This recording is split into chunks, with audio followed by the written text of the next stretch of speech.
नमस्कार, just India news में स्वागत है आपका। मैं हूं आपके साथ अमित शर्मा। उत्तर प्रदेश की खबरों से हम इस बुलेटिन में आपको रूबरू कराएंगे। सबसे पहले हेडलाइंस की प्रायोजक हैं माइक्रोन, भारतीय कृषि में क्रांति, पृथ्वी रोटरी टिलर।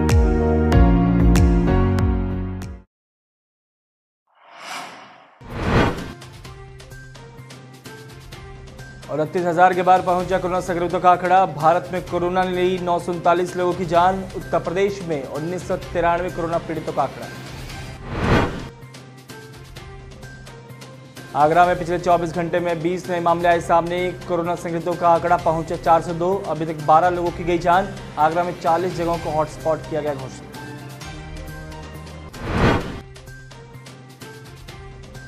साधुओं की हत्या पर भड़के अखिलेश और प्रियंका। ट्वीट कर कहा, मामले पर राजनीतिकरण ना करके की जाए कड़ी कार्रवाई।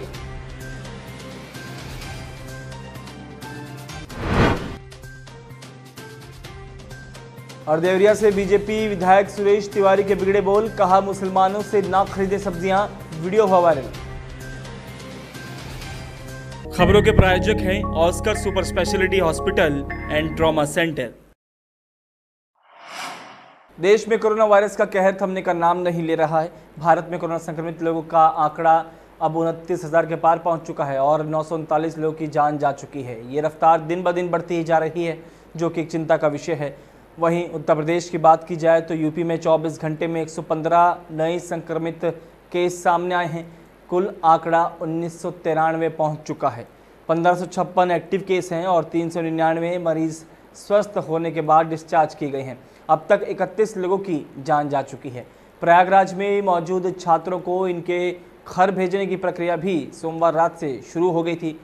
एक अहम खबर अयोध्या से सामने आई, जहां पर यहां धारा 144 अब 24 जून तक जारी रहेगी। ताजनगरी आगरा में भी कोरोना संक्रमण अभी हाल फिलहाल थमता नहीं दिख रहा है। पिछले 24 घंटे में 20 नए मामले सामने आए हैं और एक की मौत हुई है, जिसके बाद आगरा में कोरोना पीड़ितों का आंकड़ा 402 हो गया है और 12 लोगों की जान जा चुकी है। हालांकि मंगलवार को 5 कोरोना पॉजिटिव पूरी तरह से ठीक होकर घर जा चुके हैं और अभी तक डिस्चार्ज होकर घर जाने वालों की संख्या 54 हो चुकी है। लगातार कोरोना के बढ़ते आंकड़ों को देखते हुए हॉटस्पॉट इलाकों की संख्या भी बढ़ा दी गई है, जिससे अब 40 जगह ऐसी हैं जहां हॉटस्पॉट लागू है और प्रशासन की पैनी नज़र बनी हुई है। बढ़ते आंकड़ों को देखते हुए नोडल अधिकारी आलोक कुमार ने हॉटस्पॉट और क्वारंटाइन सेंटर में व्यवस्थाओं को लेकर भी बदलाव किए हैं। कोरोना वायरस को लेकर आगरा में सब्जी विक्रेता काफ़ी संदेह की नज़र से देखे जाने लगे हैं। आखिर उसके पीछे भी वजह है कि कई सब्जी विक्रेता कोरोना पॉजिटिव पाए गए थे, जिनसे कई लोग संक्रमित हुए थे। लोगों ने सब्जी लेना तक बंद कर दिया था, जिससे काफ़ी दिक्कतें सामने आने लगी थी। लेकिन आगरा में पुलिस ने एक अहम पहल की है, जिसमें सब्जी विक्रेताओं पर ड्रेस कोड लागू किया गया है। पुलिस ने सब्जी विक्रेता चिन्हित किए हैं और उन सभी का कोरोना टेस्ट कराया गया है। इसके अलावा उनको एक ब्लू कलर की शर्ट दी गई है, जिस पर एक कोड भी लिखा हुआ है। इसके सब्जी विक्रेताओं को मास्क, हेड कवर और सैनिटाइजर भी दिए गए हैं और यही सब्जी विक्रेता इलाके में जाकर सब्जी बेच सकते हैं। जितने भी बेरोजगार लोग हैं, उन्होंने सब ने एक एक ठेला पर उठा लिया है और इससे पता नहीं चल पा रहा है कि कौन व्यक्ति कहाँ सब्जी बेच रहा है।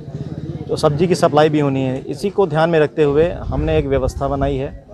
हमने अपने साथी मजिस्ट्रेट के साथ मिलकर ये व्यवस्था बनाई है कि जो क्षेत्र के होलसेलर हैं वो मंडी से सामान लाएंगे और वो एक नियत स्थान पर नियत व्यक्ति, नियत ठेले वाले को ही वो सामान देंगे और वो ठेले वाला जाके नियत मोहल्ले में जाकर वो सामान बेचेगा, जिससे वो ट्रेस हो सके। ये सभी ब्रीफ किए जा रहे हैं कि उन्हें कौन कौन सी सावधानियां बरती जाए, उनके द्वारा बरती जाएं। जब वो घर जाएं तो कैसा पहले क्या प्रिकॉशन लें, उसके बाद ही घर जाएं। इसके साथ ही इनकी कल पूल सैंपलिंग भी कराई गई है, जिससे इनका अगर कोई संक्रमित हो तो उसके बारे में भी पता चल जाए। अलीगढ़ मुस्लिम यूनिवर्सिटी के जवाहरलाल नेहरू मेडिकल कॉलेज से आई रिपोर्ट में अलीगढ़ के शहरी क्षेत्र के 7 लोगों को कोरोना की पुष्टि हुई है। सीएमओ ने जानकारी देते हुए बताया कि जेएन मेडिकल कॉलेज से 7 लोगों की कोरोना जांच रिपोर्ट पॉजिटिव आई है, जिसमें उनके परिवार को क्वारंटाइन कर दिया गया है और कोरोना संक्रमितों को L1 अस्पताल में भर्ती किया गया है। 1 किलोमीटर के एरिया को भी सील कर नगर निगम द्वारा सैनिटाइज का काम किया जा रहा है। 70 वर्षीय महिला निवासी हबीब पेंटर वाली गली ऊपरकोट, 30 वर्षीय व्यक्ति निवासी कुरेशियान गली सराय मियाँ, 8 वर्षीय बच्चे के निवासी बाईपास सराय मियाँ, 35 वर्षीय व्यक्ति निवासी कुरेशियान और गली हाथी वाला पुल, 13 वर्षीय बालक निवासी कुरेशियान गली के सभी कोरोना पॉजिटिव हैं। वहीं अब पुलिस ने भी चारों तरफ चेकपोस्ट लगा दी हैं और स्वास्थ्य विभाग लगातार इनके परिवारों को भी जांच के घेरे में लिया है और इलाके में सैनिटाइज का काम शुरू कर दिया गया है। आज कुल मिला के 7 केस पॉजिटिव आए हैं, जिसमें से एक 70 साल की महिला है और एक 30 साल का युवक है, एक 8 साल का बच्चा है, एक 35 साल का युवक है और एक 31 साल का युवक है, एक 25 साल का युवक है और एक 45 साल का युवक है। ये पुराने केस जो निकल रहे हैं उन्हीं में से है या? अधिकतर केसेस पुराने केसेस से रिलेटेड ही आ रहे हैं, क्योंकि ये कुरेशियान अपर कोर्ट से हैं और अपर कोर्ट ज़्यादातर केसेस 1, 2, 3, 4 ये सब अपर कोर्ट से ही निकल रहे हैं, तो सब केसेस एक दूसरे से रिलेटेड ही आ रहे हैं। मेरठ एडीजी जोन प्रशांत कुमार ने बताया कि बुलंदशहर में शिव मंदिर पर रहने वाले 2 साधुओं की हत्या के मामले में ग्रामीणों की मदद से गांव के एक व्यक्ति को गिरफ्तार किया गया है। नशे में ये व्यक्ति धुत है और बुलंदशहर पुलिस के मुताबिक आरोपी ने बाबा का चिमटा गायब कर दिया था, जिसके बाद बाबा ने इसे डांट दिया था। प्रथम दृष्टि से पता चलता है कि इसी व्यक्ति ने दोनों बाबाओं को मौत के घाट उतारा है। ग्रामीणों ने भी आरोपी को घटनास्थल से तलवार ले जाते हुए देखा था। फिलहाल आरोपी पुलिस की गिरफ्त में है, बाकी होश में आने के बाद सख्ती से पूछताछ की जाएगी। वहीं उत्तर प्रदेश के मुख्यमंत्री योगी आदित्यनाथ ने इस घटना को संज्ञान में लेते हुए डीएम, एसएसपी और अन्य वरिष्ठ अधिकारियों को तत्काल मौके पर पहुंचकर इस वारदात के संबंध में विस्तृत जानकारी और दोषियों के विरुद्ध सख्त से सख्त कार्रवाई करने के लिए आदेश दिए हैं। कांग्रेस महासचिव प्रियंका गांधी वाड्रा ने मांग की है कि ऐसे जघन्य अपराधों की गहराई से जांच होनी चाहिए और इस समय किसी को भी इस मामले का राजनीतिकरण नहीं करना चाहिए। निष्पक्ष जांच करके पूरा सच प्रदेश के समक्ष लाना चाहिए। ये सरकार की जिम्मेदारी है कि वहीं पूर्व मुख्यमंत्री अखिलेश यादव ने भी कहा है कि 2 साधुओं की हत्या अति निंदनीय और दुखद है। इस प्रकार की हत्याओं का राजनीतिकरण ना करके इनके पीछे के हिंसक मनोवृत्ति के मूल कारण या आपराधिक कारण की गहरी तलाश करने की आवश्यकता होनी चाहिए। इसी आधार पर समय रहते न्यायोचित कार्रवाई करनी चाहिए।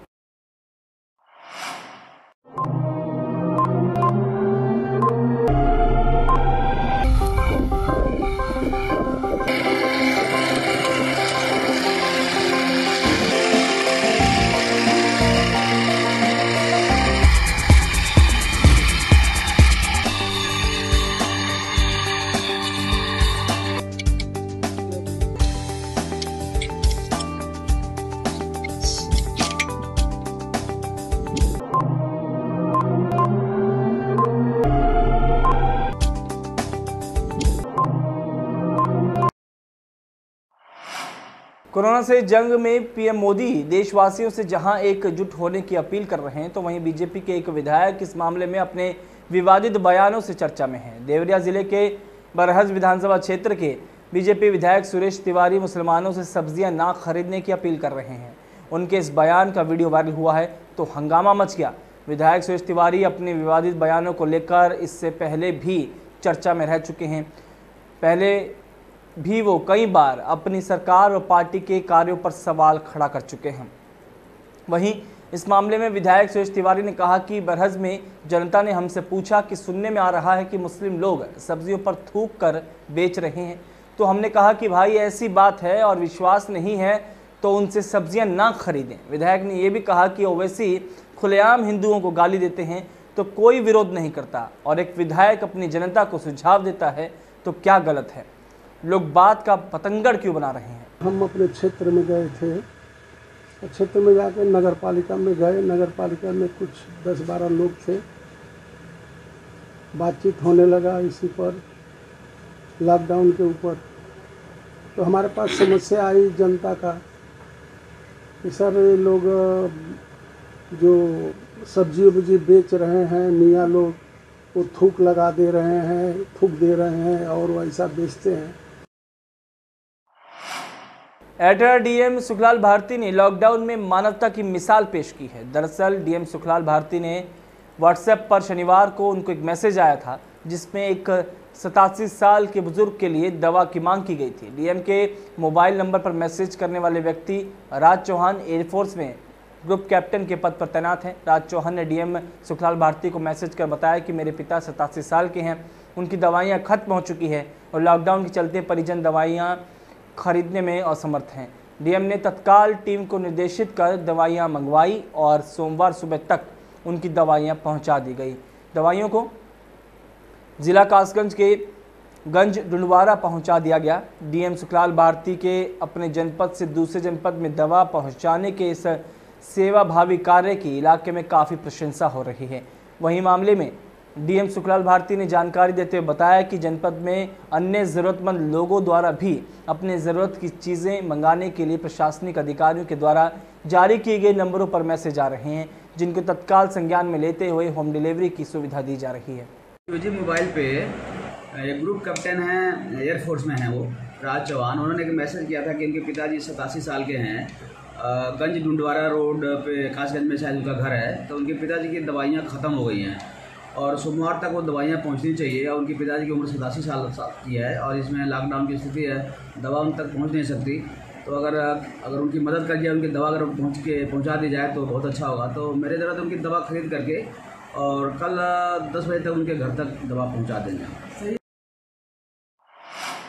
कोरोना वायरस से फैली महामारी में देवदूत बनकर उभरी है जनपद जालौन की एम्बुलेंस सेवा। मामला जनपद के गोहन थाना क्षेत्र के ग्राम सरावन से सामने आया है, जहां एक महिला को प्रसव पीड़ा होने पर उसके परिजनों ने 108 नंबर पर कॉल करने के चंद मिनटों बाद ही एम्बुलेंस वहां पहुंच गई।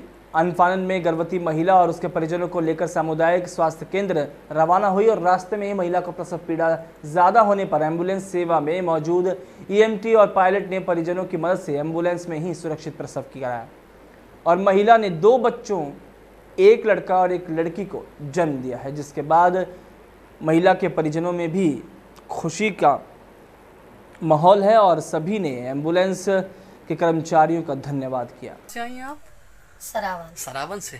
अच्छा, तो ये यहाँ पे इस एम्बुलेंस में ही डिलीवरी हुई है? अच्छा, ये क्या है, जुड़वा बच्चे हैं? हाँ, एक लड़का एक लड़की। एक लड़का एक लड़की है, दोनों सुरक्षित प्रसव है, कहीं कोई दिक्कत तो नहीं हुई है? नहीं। एम्बुलेंस सेवा जो आप लोगों की मदद के लिए गई है, तो इससे आप लोग संतुष्ट हैं इनकी सेवाओं से? नहीं, सही है। आप इस एम्बुलेंस सेवा में क्या हैं? चालक हैं। तो ये आप डिलीवरी केस कहाँ से लाए हैं? सरावन गाँव से। सरावन से। तो सरावन से आप जालौन कैसे लेके आए?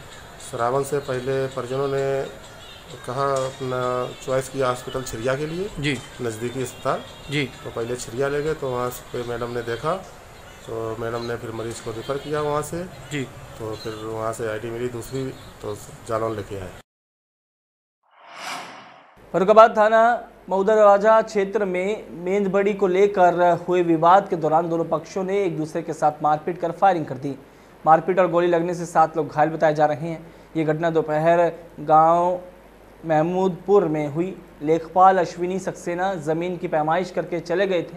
उसी के बाद चंद्रशेखर और नवीन शाक्य के परिजनों में ज़बरदस्त विवाद हुआ। दोनों पक्षों के लोगों ने एक दूसरे को मार डालने का प्रयास किया। गोली लगने से नेकराम शाक्य का पुत्र सौरभ और चंद्रशेखर शाक्य का पुत्र अनुराग घायल हो गए।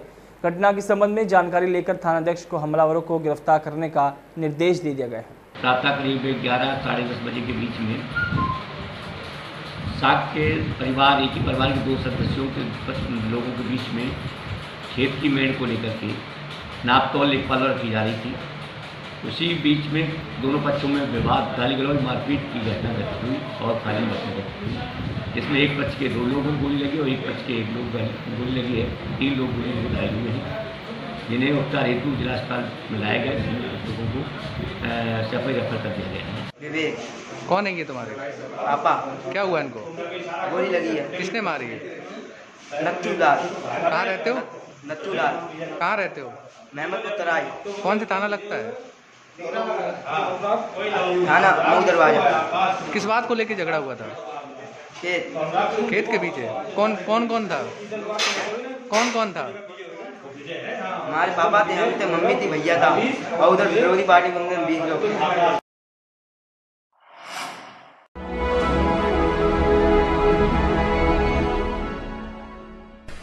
चाचा, आपने नया घर बनवाया है तो घर की छत पर कौन सी शीट लगवाई है? बेटा, मैंने अपने घर की छत पर एशियन शीट लगवाई है क्योंकि वो कभी न मिटने वाले ओरिजिनल निशान की चादरें हैं। साथ में ISI का चिन्ह, 5 साल की वारंटी के साथ साथ पैसों का सही मूल्य देने वाली वही इकलौती शीट्स हैं।